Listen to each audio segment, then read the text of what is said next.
Okay, இன்னைக்கு என்ன lesson அப்படின்னு பார்க்க போறோம் அப்படின்னு பார்த்தீங்கன்னா, விசை இயக்கம். இது வந்து 7th ஃபர்ஸ்ட் டேர்ம்ல இருக்கக்கூடிய செகண்ட் லெசனு. விசையும் இயக்கம். அதாவது விசை அப்படின்னா என்னன்னு பார்ப்போம். ப்ளஸ் வந்து இயக்கம் அப்படின்னா என்ன பார்ப்போம். அதாவது ஒரு ஃபோர்ஸ் கொடுத்தா தான் வந்து பார்த்தோம் அப்படின்னா இயக்கமே நடக்கும். அதான் பார்க்க போறோம். ஒரு ஃபோர்ஸ் கொடுத்தா தான் எந்த ஒரு பொருளாக இருந்தாலும் நகரும். தான் இங்கே வாலிபால் தூக்கி போறாருல, இங்கேருந்து ஒரு ஃபோர்ஸ் கொடுத்தனால தான் அந்த பொருள் வந்து ஒரு இயக்கத்துக்கு வந்து உள்ளாகுது. ஸோ அதான் பற்றி டெஃபினேஷன் ஃபுல்லாக கொடுத்துருப்பாங்க. நம்ம இதை வந்து எக்ஸாம் பாயிண்ட் ஆஃப் வியூவில் பார்த்தாலே போதும். தொலைவுனா என்ன, இடப்பெயர்ச்சினா என்ன, தொலைவு இடப்பெயர்ச்சிக்கான டிஃப்ரென்ஸ் என்ன, அது மாதிரி வேகம்னா என்ன, திசை வேகம்னா என்ன, முடுக்கம்னா என்ன, இது பார்க்கணும். அப்புறம் வேகம் திசை வேகத்துக்கும் உள்ள எக்ஸாம்பிள் என்ன, அது டிஃப்ரென்ஸ், ரெண்டுக்குள்ள டிஃப்ரென்ஸ் பார்க்குறோம். அப்புறம் இந்த வரைபடங்கள்லாம் கொடுத்துருப்பாங்க. இந்த வரைபடம்லாம் மேக்ஸிமம் எக்ஸாம்ஸில் நம்ம கேட்கறது இல்லை இது வரையுமே. ஸோ நமக்கு தேவையானதை வந்து பார்க்கலாம். இயங்கும் பொருட்களின் வேகத்தை எப்படி நம்ம கணக்கிடுறது, ஸோ அது பார்க்கணும். நெக்ஸ்ட் வந்து பார்த்தோம்னா ஈர்ப்பு மையம்னா என்ன, சமநிலைனா என்ன, இது மட்டும் பார்த்தோம் அப்படின்னா அந்த லெசன் முடிஞ்சு போயிடும். ஒவ்வொன்றுக்கு டெஃபினேஷன் பார்க்கணும். தொலைவுனா என்ன, இடப்பயிற்சினா என்ன அப்படின்ற டெஃபினேஷன் கண்டிப்பாக பார்க்கணும். டெஃபினேஷன்ல இருந்து நம்ம கொஸ்டின்ஸ் கேட்பாங்க. ரைட்டா? இப்போ எக்ஸாம்பிள் பார்த்தோம் அப்படின்னா, இப்போ நம்ம என்ன பார்க்கலாம் அப்படின்னா, முதல்ல வந்து தொலைவுனா என்ன அப்படின்னா, இரு புள்ளிகளுக்கு இடையிலான மிக குறைந்த தூரம். இப்போ எக்ஸாம்பிள், இப்போ இந்த வீடு இருக்குன்னு வச்சுக்கோ. இந்த வீடு, இந்த வீடு, இது ஸ்கூலு. சரிங்களா? இப்போ இங்கேருந்து பாதை ஏல வந்து இப்படி போகலாம். ரைட்டா? இந்த புள்ளிக்கும் இந்த இடைப்பட்ட தொலைவு இருக்குல்ல 1.5 கிலோமீட்டர். இதுதான் அந்த தொலைவு அப்படின்னு சொல்றாங்க. இந்த இரு நேர்கோட்டு பாதையே இரு புள்ளிகளுக்கு இடையிலான மிக குறைந்த தொலைவு. சரிங்களா? புரியுதா? இதுதான் வந்து தொலைவு அப்படின்னு சொல்றாங்க. ஓகே, நெக்ஸ்ட் வந்து பார்த்தோம் அப்படின்னா இடப்பெயர்ச்சி. இடப்பெயர்ச்சியும் சேம் மீனிங் தான். அதாவது நம்ம என்ன பார்த்தோம் அப்படின்னா, ஒரு புள்ளிக்கும் இன்னொரு புள்ளிக்கும் இங்க இடையில இருக்கக்கூடிய தூரத்தை தான் நம்ம தொலைவுன்னு பார்த்துருப்போம். சரிங்களா? இடப்பெயர்ச்சியும் சேம் தான். இப்ப இங்கேருந்து இப்ப இப்படி வந்தாலும் நம்ம என்ன பண்ணலாம் அப்படின்னா இந்த இடத்துக்கு பிக்கு வர முடியும். அதே மாதிரி இங்கேருந்து இப்படி போயிட்டு இப்படி வந்தாலும் நம்ம பிக்கு வர முடியும். ஆக்சுவலாக இது எல்லாமே தொலைவு தான். இங்கேருந்து இந்த பாதையில வரதும் தொலைவு தான். இது 10 கிலோமீட்டர் இந்த தொலைவு. இந்த பாதையில வந்தோம்னா இது 7 கிலோமீட்டர். நீங்க ஸ்ட்ரைட்டா வரோம் பாருங்களா, ஸ்ட்ரைட்டா வரப்ப நமக்கு டிஸ்டன்ஸ் கொஞ்சம் கம்மியாகும். சரிங்களா? அதாவது 5 கிலோமீட்டர் அப்படின்னு வரும். சரிங்களா? இப்போ நெக்ஸ்ட் வந்து பார்த்தோம் அப்படின்னா, ஒரு இடத்துல இருந்து மற்றொரு இடத்தை அடைவதற்கு ஒரு பொருள் கடந்து வந்த மொத்த நீளம் தொலைவு. இப்போ எக்ஸாம்பிளுக்கு இந்த 10 கிலோமீட்டர் சொல்றோம்ல, இதுதான் மொத்த நீளம். இதை வந்து தொலைவு அப்படின்னு சொல்லலாம். இப்போ எக்ஸாம்பிளுக்கு வந்து பார்த்தோம் அப்படின்னா, ஒரு பொருளின் இயக்கத்தின் போது அதன் துவக்க நிலைக்கும் இறுதி நிலைக்கும் இடையே உள்ள மிக குறைந்த நேர்கோடு தொலைவு. இப்போ எக்ஸாம்பிளுக்கு இந்த 5 கிலோமீட்டர் அப்படின்றது ரொம்ப கம்மியா இருக்குல்ல, மிக குறைந்த நேர்கோட்டு தொலைவு. ஏக்கும் பிக்கும் இருக்கக்கூடிய அந்த நேர்கோட்டு தொலைவை தான் என்ன சொல்லுவாங்க அப்படின்னா இடப்பெயர்ச்சி சொல்லுவாங்க. அதாவது இங்கேருந்து ஏன்ற பாயிண்ட்ல பிக்கு இப்படி போனா தொலைவு, அதே ஸ்ட்ரைட்டா போயிட்டீங்க அப்படின்னா அது இடப்பெயர்ச்சி. ரெண்டுத்துக்கான அலகுமே மீட்டர் தான். ரெண்டுத்துக்கான எஸ்ஐ அளவுமே என்ன அப்படின்னு பார்த்தோம்னா மீட்டர் தான். சரிங்களா? வேற எதுவும் கிடையாது. அவ்வளவுதான். தொலைவு அப்படின்னா என்ன, இடப்பெயர்ச்சி அப்படின்னா என்ன தெரிஞ்சுட்டோமா? நெக்ஸ்ட் வந்து பார்த்தோம் அப்படின்னா, இப்போ இங்க ஷார்ட்டா கொடுத்துருக்காங்க. இப்போ நம்ம ஏலேருந்து பிக்கு இங்க இந்த வழியில போனோம் அப்படின்னா 120 கிலோமீட்டர் வருது. இதை என்ன சொல்லுவாங்க அப்படின்னா, இதுதான் என்ன சொல்லுவாங்கன்னா தொலைவுன்னு சொல்லுவாங்க. 120 கிலோமீட்டர் வருது இல்ல, ஸோ இதை தான் என்ன சொல்றாங்க அப்படின்னா தொலைவு. இதுதான் தொலைவு. இங்க ஷார்ட்டா அப்படியும் போக முடியும். 40 மீட்டர் தான் இங்க டிஃபரன்ஸ். இதுதான் நேர்கோட்டு பாதை. இந்த நேர்கோட்டு பாதை தான் என்ன சொல்லுவாங்க அப்படின்னா இடப்பெயர்ச்சின்னு சொல்லுவாங்க. இது ரெண்டுத்துக்குமே அலகு மீட்டர் தான். இங்கேயும் மீட்டர் தான், இங்கேயும் இதோட எஸ்ஐ அலகு மீட்டர் அப்படின்றது தான். சரிங்களா? சரி, ஓகே, நெக்ஸ்ட் பார்ப்போம். அதுக்கப்புறம் வேற என்ன அப்படின்னு பார்த்தோம்னா, இந்த தொலைவு இடப்பெயர்ச்சியை பொறுத்து நம்ம நாட்டிக்கல் மைல் தெரிஞ்சுக்கணும். நாட்டிக்கல் மைல்லாம் என்னன்னு தெரிஞ்சுக்கணும். இப்போ எக்ஸாம்பிள் நம்ம ரோட்ல போறோம் அப்படின்னா இவ்வளவு கிலோமீட்டர் வந்து நம்ம கிராஸ் பண்ணி வந்திருக்கோம் அப்படின்னு சொல்லுவோம். ஆனா கடல்லையும் வானத்திலையும் வந்து பார்த்தோம் அப்படின்னா அது நாட்டிக்கல் மைல்னு சொல்லுவோம். நம்ம கடல்ல ஒரு இடத்துல டிராவல் பண்றோம்னாலும் சரி, வானத்துல ஒரு இடத்துல டிராவல் பண்றோம் அப்படின்னால அதை வந்து நம்ம நாட்டிக்கல் மைல் அப்படின்னு சொல்லுவோம். அப்ப நாட்டிக்கல் மைலுக்கும் நமக்கு உள்ள அந்த கிலோமீட்டருக்கும் என்ன டிஃபரன்ஸ் அப்படின்னு பார்த்தோம்னா, ஒரு நாட்டிக்கல் மைல் வந்து 1.852 மீட்டர் கிலோமீட்டர். ஒரு நாட்டிக்கல் மைல் அப்படின்றது கிட்டத்தட்ட 1.25 கிலோமீட்டர். ஒரு நாட்டிக்கல் மைல் நம்ம கிராஸ் பண்ணோம் அப்படின்னா 1.25 கிலோமீட்டர் இங்க நிலத்துல கிராஸ் பண்றதுக்கு ஈக்குவல்னு சொல்ல வராங்க. ரைட்டா? கப்பல் அப்புறம் வந்து விமானங்கள்ல வேகத்தை அளவிட பயன்படுத்தக்கூடிய அதுதான் நாட் அப்படின்னு சொல்லுவாங்க. 1 மணி நேரத்துல ஒரு நாட்டிக்கல் மைல் தொலைவை கடக்கின்றன அப்படின்றத சொல்றாங்க. 1 மணி நேரத்துல 1 நாட் ஸ்பீட்ல போனா ஒரு நாட்டிக்கல் மைலை கடந்துருவாங்க அப்படின்னு சொல்லி வராங்க. ரைட்டா? இது வந்து எங்க பயன்படுத்துறாங்கன்னா கப்பல்லையும் விமானங்கள்லையும் பயன்படுத்துறதா நம்ம கொடுத்துருக்காங்க. ரைட்டா? Okay, next exam point of வியூல மட்டும் பார்த்தா போதும், எல்லாமே வேணும். சரிங்களா? என்ன வேணுமோ அதை மட்டும் நம்ம பார்த்தா போதும். நெக்ஸ்ட் வேகம். வேகம்னா என்ன அப்படின்னா தொலைவு மாறுபடக்கூடியது தான் வேகம்னு சொல்லுவாங்க. இப்போ எக்ஸாம்பிளுக்கு இது வந்து ஒரு 50 மீட்டர் இருக்குன்னு வச்சுக்கோம், இது வந்து ஒரு 100 மீட்டர் இருக்குன்னு வச்சுக்கோம். இப்போ அந்த 50 மீட்டர் கிடக்கிறதுக்கு நம்ம கொஞ்சம் ஸ்லோவாக பண்ணாலே போதும். ஆனால் 100 மீட்டர் நம்ம அதே டைம்ல ஓடணும்னா கொஞ்சம் ஸ்பீடாக போகணும். இப்போ நான் உங்களுக்கு வந்து ஒரு 5 மினிட்ஸ் டைம் தரேன், 5 நிமிஷத்துக்குள்ள எனக்கு அந்த 50 மீட்டர் கடங்க அப்படின்னா நீங்க என்ன பண்ணுவீங்கன்னா உங்களோட ஸ்பீடு கம்மியா இருக்கும். ஆனா அந்த 5 நிமிஷத்துக்குள்ள 100 மீட்டர் நீங்க கிராஸ் பண்ணுங்க அப்படின்னா உங்களோட ஸ்பீடு அதிகரிக்கும். அதான் சொல்றாங்க தொலைவு மாறுபடும் வீதம் தான் வேகம் அப்படின்னு சொல்லுவாங்க, ஸ்பீட் அப்படின்னு சொல்லுவாங்க. இதுக்கு ஃபார்முலா என்ன அப்படின்னு பார்த்தீங்கன்னா speed is equal to distance by time. ரைட்டா? நெக்ஸ்ட் வந்து பார்த்தோம் அப்படின்னா இந்த வேகத்தை பொறுத்து, அதாவது நார்மல் ஸ்பீட்ல போனாங்க அப்படின்னா அது சீரான வேகம்னு சொல்லுவாங்க. ஸ்பீடை இன்க்ரீஸ் பண்ணி கம்மி பண்ணி போறத என்ன சொல்லுவாங்க அப்படின்னா சீரற்ற வேகம்னு சொல்லுவாங்க. இப்போ எக்ஸாம்பிளுக்கு நம்ம பைபாஸ்ல போனோம் அப்படின்னா ஒரே வேகத்துல போவோம், அதாவது சீரான வேகம்னு சொல்லலாம். இப்போ பைபாஸ் இல்லாமல் டிராஃபிக் இருக்க ஏரியா நம்ம போனோம் அப்படின்னா அதை ஒரு இடத்துல ஸ்லோவா போவோம், ஒரு இடத்துல ஸ்பீடா போவோம். அதை என்ன சொல்லுவோம் அப்படின்னா சீரற்ற வேகம்னு சொல்லுவாங்க. ஒரு பொருள் சமகால இடைவெளியில் சம தொலைவினை கடந்தால் அப்பொருள் சீரான வேகத்தில் செல்வதாக கருதப்படும். அதான் நம்ம இப்போ சொன்னதுதான், ஒரே ஸ்பீட்ல போனாங்கன்னா அது சீரான வேகம். ஒரு பொருள் வெவ்வேறு கால இடைவெளியில வெவ்வேறு தொலைவினை கடந்தால் அப்பொருள் சீரற்ற வேகத்தில் செல்வதாக கருதப்படுகிறது. முடிஞ்சு போச்சு. காலத்தை பொறுத்து ஒரே ஸ்பீட்ல போனாங்க அப்படின்னா சீரான வேகம், காலத்தை பொறுத்து வேற ஸ்பீட்ல போனாங்க அப்படின்னா சீரற்ற வேகம். இது சராசரி வேகத்துக்கு அதே ஃபார்ம்ல தான். இப்போ மேல தான் கடந்த மொத்த தொலைவு எடுத்துக்கொண்ட நேரம், அதான் டிஸ்டன்ஸ் பை டைம், வேற எதுவும் சொல்லல. ஒரு கிலோமீட்டர் மணி அப்படின்றத கம்பேர் பண்ணியிருக்காங்க. ஒன்றும் இல்லை, கிலோமீட்டர்லேருந்து மீட்டருக்கு மாத்தோம்னா 5/8 டிவைட் பண்ணணும், அவ்வளோதான் சொல்றாங்க. எதை மட்டும் நம்ம நோட் பண்ணா போதும். ஒரு கிலோமீட்டர்னா 1000 மீட்டர் நமக்கு தெரிஞ்சது தான். ஒரு கிலோமீட்டர் நம்ம கிராஸ் பண்றோம்னா 1000 மீட்டர் கிராஸ் பண்ணணும். நெக்ஸ்ட் வந்து பார்த்தோம் அப்படின்னா ஒரு மணி நமக்கு தெரியும் 3600 வினாடி ஒரு மணிக்கு. இப்போ எக்ஸாம்பிளுக்கு 1 ஹவர்னா 60 நிமிஷம், ஒரு நிமிஷத்துக்கு 60 செகண்ட். அப்ப 6×6 = 3600 செகண்ட் 1 ஹவருக்கு. ஸோ அதை அப்படி போட்டிருக்காங்க. அதை போட்டால் கேன்சல் பண்ணாதான் 5/18 வரும். இது எப்படி வந்து தெரியும்னா இது நோட் பண்ணிக்கணும். ஒரு கிலோமீட்டர்னா 1000 மீட்டர், ஒரு மணிக்கு 3600 வினாடி அப்படின்னு தெரிஞ்சுக்கணும். சரிங்களா?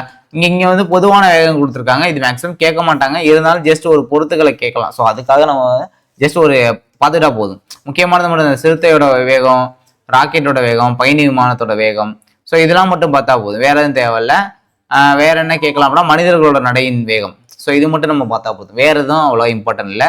நெக்ஸ்ட் திசை வேகம்னா, இப்போ நம்ம வேகம் பார்த்தோம், திசை வேகம்னா என்னன்னு பார்க்க போறோம். அதாவது இப்போ எக்ஸாம்பிளுக்கு நம்ம முன்னாடி என்ன பார்த்துருப்போம் அப்படின்னா தொலைவு பார்த்துருப்போம். தொலைவு அப்படின்னு சொல்லி பார்த்துருப்போம். தொலைவுனா 2 புள்ளிகளுக்கு இடைப்பட்ட தொலைவு தான், இடைப்பட்ட டிஸ்டன்ஸா தொலைவுன்னு பார்த்துருப்போம். தொலைவுக்கு இன்னொரு பேர் நம்ம என்ன பார்த்துருப்போம் அப்படின்னா இடப்பெயர்ச்சின்னு படிச்சிருப்போம். இடப்பெயர்ச்சினா இங்க ஏ இருக்குன்னா இங்க பி இருக்கு, இப்படி வந்தா தொலைவுன்னு சொல்லியிருந்தேன். இப்படி ஸ்ட்ரைட்டா போயிட்டோம் அப்படின்னா இடப்பெயர்ச்சி அப்படின்னு சொல்லியிருந்தேன். இந்த தொலைவு மாறுபடக்கூடிய வேகம் தான் நம்ம என்ன பார்த்தோம் அப்படின்னா வேகம்னு பார்த்தோம். தொலைவு மாறுபடக்கூடியதை வேகம்னு பார்த்தோம். அப்ப இடப்பெயர்ச்சி மாறுபடக்கூடிய வேகத்தை திசை வேகம்னு சொல்லணும். அவ்வளவுதான், முடிஞ்சு கான்செப்ட். தொலைவு மாறுனுச்சு அப்படின்னா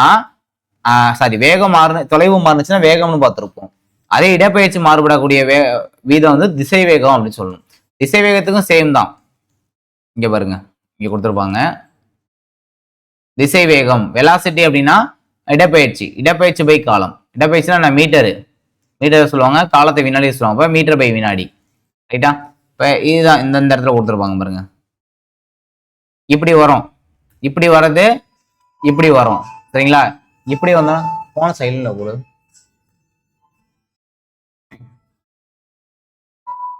வேகம் கடந்த தொலைவு காலம். சரிங்களா? வேகம் அப்படின்னா கடந்த தொலைவு பை காலம். கடந்த தொலைவு இங்கேருந்து இங்க இப்படி வந்தோம் அப்படின்னா 200 மீட்டர் இங்க கொடுத்துருக்காங்க. 200 மீட்டர் அதான் கடந்த தொலைவு. 200 மீட்டர் எவ்வளோன்னா 20 செகண்ட் ஆயிருக்கு. ஸோ அதை சொல்றாங்க இங்க. ஆனால் இடப்பெயர்ச்சின்றது இங்கேருந்து இங்க வந்து வெறும் 50 மீட்டர் தான். ஸோ 50 தான் நம்ம இங்க எழுதணும். 50 மீட்டர் நம்ம 20 செகண்ட்ல கிடையாது. இதுதான் திசை வேகத்துக்கும் வேகத்துக்கான ஒரு டிஃபரன்ஸ். அடுத்து அங்க நம்ம பார்த்த மாதிரி தான் சீரான திசை வேகம், சீரற்ற திசை வேகம்னா காலத்தை பொறுத்து ஒரு பொருள் தன்னுடைய இயக்கத்தின் போது திசையை மாத்தாம சமகால இடைவெளியில் சம அளவு இடப்பெயர்ச்சியை மேற்கொண்டாச்சு அப்படின்னா அது சீரான திசை வேகம்னு சொல்லுவாங்க.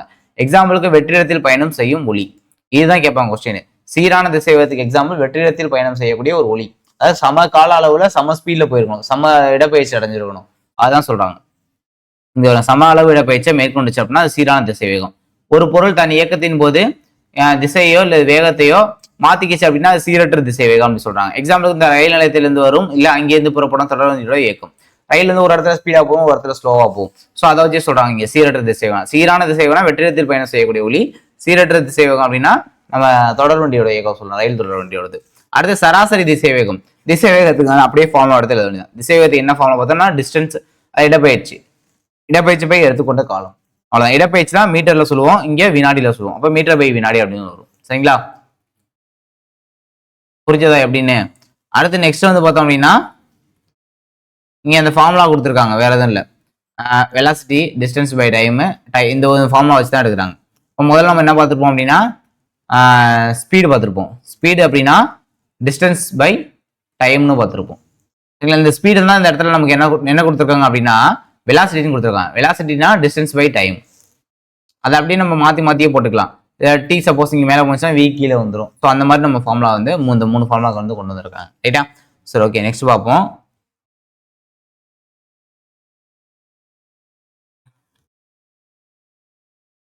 அடுத்து வந்து முடுக்கம். முடுக்கம்னா ஒன்றும் இல்லை, நம்ம கார்ல பயன்படுத்தக்கூடிய இந்த ஆக்சிலேட்டர் இருக்குல்ல, அதுதான் முடுக்கம். முடுக்கம்னா ஒன்றும் இல்லை, ஆக்சிலேட்டர்.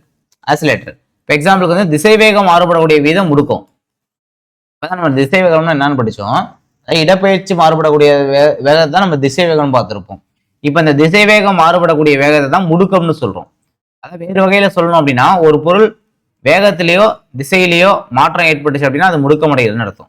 எக்ஸாம்பிள் ஒரு 50 கிலோமீட்டர் ஸ்பீட்ல வந்து கார் போயிட்டு இருக்குன்னா நம்ம லைட்டா ஆக்சிலேட்டர் கொடுத்தோம் அப்படின்னா 60 கிலோமீட்டருக்கு போகும். ஸோ இந்த 50லேருந்து 60 இன்க்ரீஸ் ஆகுதுல, இதுதான் ஆக்சிலேஷன் சொல்றாங்க. அதாவது முடுக்கம்னு சொல்லுவோம். ரைட்டா? அதாவது வேகம் இந்த இடத்துல இன்க்ரீஸ் ஆகும். ரைட்டா? 50 கிலோமீட்டர்லேருந்து 60 கிலோமீட்டர் போறப்ப வேகம் இன்க்ரீஸ் ஆகுதா, அதுதான் திசைவேகம் மாறுபடுது அப்படின்னு சொல்றாங்க. ரைட்டா? முடுக்கம்னா திசைவேக மாறுபாடு பை காலம். திசைவேக மாறுபாடுன்னா என்ன? இறுதி திசைவேகத்துக்கும் ஆரம்ப திசைவேகத்துக்கும் உள்ள டிஃபரன்ஸ். சரிங்களா? அதான் பார்த்தா இறுதி திசைவேகம் 60, ஆரம்ப திசைவேகம் 50, மைனஸ் பண்ணா 10. அப்போ இதோட முடுக்கம் வந்து 10 அப்படின்னு அர்த்தம். இப்படிதான் கொடுத்துருக்காங்க. ஃபார்முலா இதுதான். முடுக்கம் அப்படின்னா எஸ்ஐலுக்கு என்ன, இங்க இறுதி திசைவேகத்துக்குனாலே மீட்டர் தான். அப்ப மீட்டர் பை வினாடி. சரிங்களா?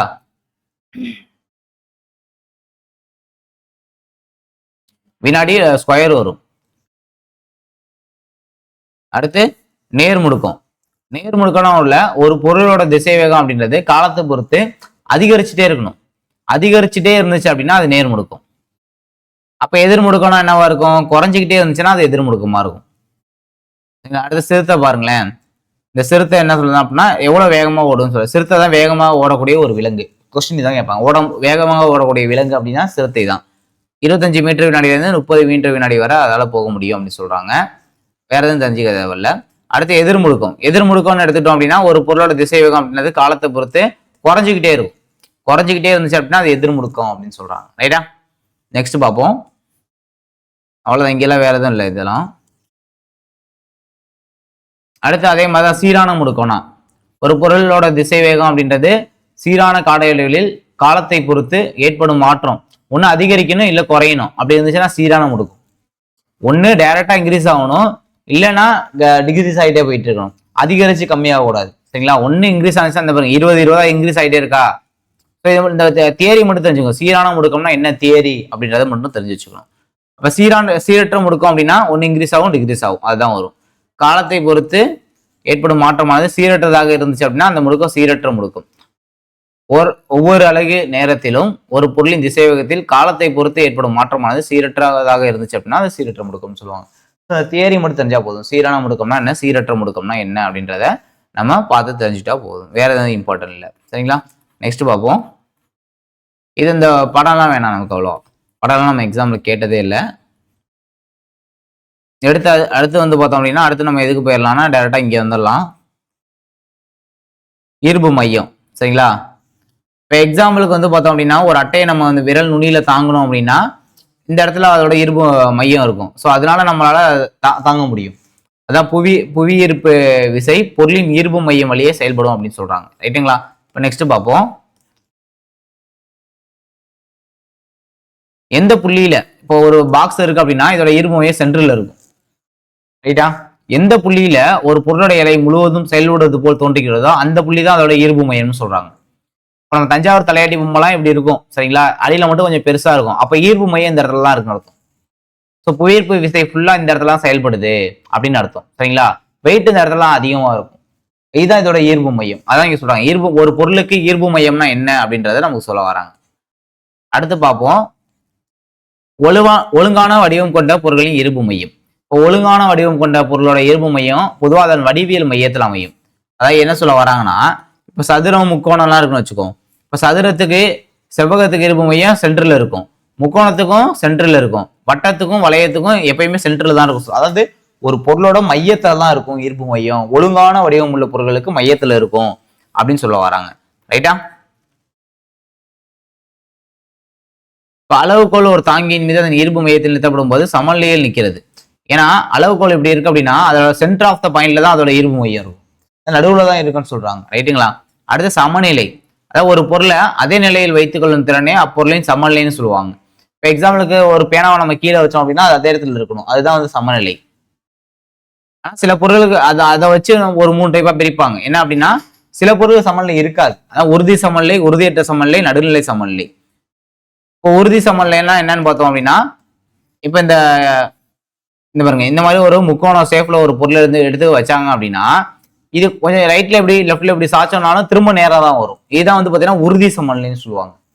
உறுதியற்ற சமநிலைனா ஒன்றும் இல்லை, நம்ம லைட்டா கவுத்தாலும் கீழே விழுந்துரும். இப்போ அதை அப்படியே குப்புற வச்சோம் அப்படின்னா இதை நம்ம லைட்டா அப்படி சாச்சாலுமே கீழே விழுந்துரும். அதான் சொல்றாங்க இந்த நிலையில் கூமானது சிறிது சாய்க்கப்பட்டாலும் என்ன அது கவிழ்ந்துரும். அதுதான் உறுதியற்ற சமநிலை, ஒரு உறுதி இருக்காது, அதனால உறுதியற்ற சமநிலைன்னு சொல்லுவாங்க. ரைட்டா? நெக்ஸ்ட் பார்ப்போம். நெக்ஸ்ட் நடுநிலை சமநிலை. நடுநிலை சமநிலைனா ஒன்றும் இல்லை, அதை அப்படியே படுக்க போட்டு நம்ம எவ்வளவுதான் உருட்டணும் அப்படின்னா அதோட ஈர்ப்பு மையம் நடுவில் தான் இருக்கும், மாறாது அப்படின்னு சொல்ல வராங்க. ஈர்ப்பு மையம் ஒரே இடத்துல தான் அமையும் எப்பயுமே, அதான் நடுநிலை சமநிலை, நடுவில் தான் எப்பயுமே இருக்கும் அதோட ஈர்ப்பு மையம். சரிங்களா? ஆனா உறுதி சமநிலை அப்படி கிடையாது. உறுதி சமநிலையை பொறுத்தளவு அதோட ஈர்ப்பு மையம் கொஞ்சம் உயரம் போனாலும் அது திரும்ப பழைய நிலைக்கு திரும்ப வந்துடும். உறுதியற்ற சமநிலை அதே நிலைக்கு திரும்ப வர முடியாது. நடுநிலை சமநிலை அதோட ஈர்ப்பு மையம் ஒரே இடத்துல தான் இருக்கும். சரிங்களா? அப்ப சமநிலைக்கான நிபந்தனை என்ன அப்படின்னு சொல்லி பார்க்கணும். அதன் ஈர்ப்பு மையம் குறைந்த உயரத்தில் அமைக்கப்பட வேண்டும். இப்ப தஞ்சாவூர் தலையாட்டி பொம்மை இருக்கு அப்படின்னா அதோட ஈர்ப்பு மையம் இங்கதான் இருக்கும். அப்ப நம்ம தரையிலேருந்து கால்குலேட் பண்றப்ப உயரம் கம்மியா இருக்குல்ல ஈர்ப்பு மையத்தோட உயரம், அப்ப ஈர்ப்பு மையத்தோட குறைந்த உயரத்துல இருக்கணும் ஈர்ப்பு மையம். அதே மேல இருந்துச்சுன்னா கீழே வந்துடும். சரிங்களா? நெக்ஸ்ட் பொருளோட அடிப்பரப்பா அதிகரிக்கணும். அப்ப அடிப்பரப்பு பெருசா இருக்கணும், மேல இருக்கக்கூடிய பகுதியை விட கீழே இருக்கிற பகுதி அடிப்பரப்பு ரொம்ப கொஞ்சம் பெருசா இருக்கும்னு சொல்ல வராங்க. பொருளோட அடிப்பகுதி கனமாக இருக்கும்போது ஈர்ப்பு மையம் கீழே இருக்கும். இப்ப மேல இருக்கக்கூடிய பாட்டு வந்து கனம் அதிகமா இருந்துச்சுன்னா ஈர்ப்பு மையம் மேல ஓடி போயிடும். அப்ப கீழே இருக்கக்கூடிய பாட்டை தான் கனமா இருக்கணும், கனமா இருந்தாதான் கீழே ஈர்ப்பு மையம் இருக்கும் அப்படின்னு சொல்ல வராங்க. ரைட்டா? நெக்ஸ்ட் பார்ப்போம். அடிப்பாகம் அகன்றதாக இருக்கும்போது பொருள் நிலையாக இருக்கிறது. இந்த அடிப்பாகம் எவ்வளவு அகன்று இருக்கு, ஸோ அகலமா இருந்துச்சு அப்படின்னா அந்த பொருள் நிலையா இருக்கும் அப்படின்னு சொல்ல வராங்க. ரைட்டுங்களா? அப்போ பார்ப்போம். தஞ்சாவூர் தலையாட்டி பொம்மை, அது தஞ்சாவூர் பொம்மை, இது வந்து களிமண்ணால செஞ்சுட்டு வந்துருந்தாங்க. இப்போ வந்து பார்த்தோம் அப்படின்னா பிளாஸ்டிக்ல செய்யறதா சொல்றாங்க. ரைட்டுங்களா? இது வந்து இரும்பு மையமும் அதன் மொத்த எடையும், அதாவது இரும்பு மையமும் மொத்த எடையும் பொம்மையோட அடிப்பகுதியில வந்து அமைஞ்சிருக்கு அப்படின்னு சொல்றாங்க. ரைட்டுங்களா? களிமண்ணால செஞ்சுட்டு வந்துடுறதா சொல்றாங்க. ரைட்டா? வேற எதுவும் இல்லை. இது நம்ம எவ்வளவுதான் ஆட்டினாலும் என்னதான் ஆட்டினாலும் அதை ஆடிட்டு திரும்ப என்னது ஒரே பொசிஷனுக்கு வந்துடும், கீழே உழுவாது. காரணம் என்ன அப்படின்னா கீழே வந்து இரும்பு மையம் இருக்கு, இதுக்கு கீழே தான் இரும்பு மையம் இருக்கு, கீழே தான் வெயிட் கூட இருக்கும். ஸோ அதனால எவ்வளவுதான் அப்படி ஆடினாலும் திரும்ப ஒரே பொசிஷனுக்கு வந்து வந்துடும் அப்படின்னு வந்து சொல்லி கொடுத்துருக்காங்க இங்க. ரைட்டா? அடுத்து பார்ப்போம். அடுத்து வேற என்ன அப்படின்னா நினைவில் கொடுக்க மட்டும் பார்த்தா போதும். முன்னாடி நம்ம பார்த்ததுதான் கொஸ்டின்ஸ் இங்க இருந்து கேட்கறாங்க, அதனால இன்னொரு டைம் பார்ப்போம். தொலைவுனா என்ன அப்படின்னா மொத்த நீளம், ஒரு பொருள் கடந்து வந்த பாதையோட மொத்த நீளத்தை என்ன சொல்லுவாங்க அப்படின்னா தொலைவுன்னு சொல்லுவாங்க. அடுத்து ஒரு பொருளின் இயக்கத்தின் போது அதன் துவக்க நிலைக்கும் இறுதி நிலைக்கும் இடையுள்ள மிக குறைந்த நேர்கோட்டு தொலைவு இடப்பெயர்ச்சி. ரைட்டா? ஏலேருந்து பிக்கு இப்படி போனா தொலைவு, ஸ்ட்ரைட்டா அப்படி போனா இடப்பெயர்ச்சி. ரைட்டுங்களா? ரெண்டுத்துக்குமே எஸ்ஐ அலகு மீட்டர் தான். ரைட்டா? இடப்பெயர்ச்சி மாறுபடக்கூடிய வேகம் திசை வேகம். அதாவது தொலைவு மாறுச்சு அப்படின்னா அதோட இது வந்து வேகம்னு சொல்லுவாங்க, இடப்பெயர்ச்சி மாறுபடக்கூடியது தான் திசை வேகம் இங்க கொடுத்துருக்காங்க. ரைட்டா? எஸ்ஐ அலகு மீட்டர் பை வினாடி தான். திசை வேகம் மாறக்கூடியது முடுக்கம்னு சொல்லுவோம். இங்கே திசை வேகம் நம்ம கண்டுபிடிச்சோம், திசை வேகம் மாறுனுச்சுன்னா அந்த முடுக்கம் மீட்டர் பை வினாடி ஸ்கொயர்னு சொல்லுவாங்க. ரைட்டா? அடுத்து பார்ப்போம். எப்புள்ளியில் ஒரு பொருளோட எடை முழுவதும் செயல்படுவது போல் தோன்றுகிறதோ அப்புள்ளி அந்த பொருளோட ஈர்ப்பு மையம். இப்போ எக்ஸாம்பிளுக்கு ஒரு சதுரம் இருக்கு அப்படின்னா இதோட ஈர்ப்பு மையம் சென்டர்ல தான் இருக்கும், முழு வெயிட்டுமே எங்க இருக்கும், சென்டர்ல தான் இருக்கும். அதான் சொல்றாங்க ஈர்ப்பு மையம் அப்படின்றது எப்பயுமே அந்த பொருளோட மையத்துல தான் இருக்கும் அப்படின்னு சொல்றாங்க. ஒழுங்கான வடிவம் கொண்ட பொருளோட ஈர்ப்பு மையமானது பொதுவாக அதன் வடிவியல் மையத்துல அமைஞ்சிருக்கும். ஒழுங்கான வடிவம் இருந்துச்சுன்னா ஒரு பொருளின் ஆரம்ப நிலையினை தக்க வைத்துக் கொள்ளும் திறனே சமநிலை. ஆரம்பத்துல அந்த பொருள் எப்படி இருக்கோ அதே மாதிரி இருந்துச்சுன்னா சமநிலை. அந்த சமநிலையை 3ஆ பிரிப்பாங்க: உறுதி சமநிலை, உறுதியற்ற சமநிலை, நடுநிலை சமநிலை.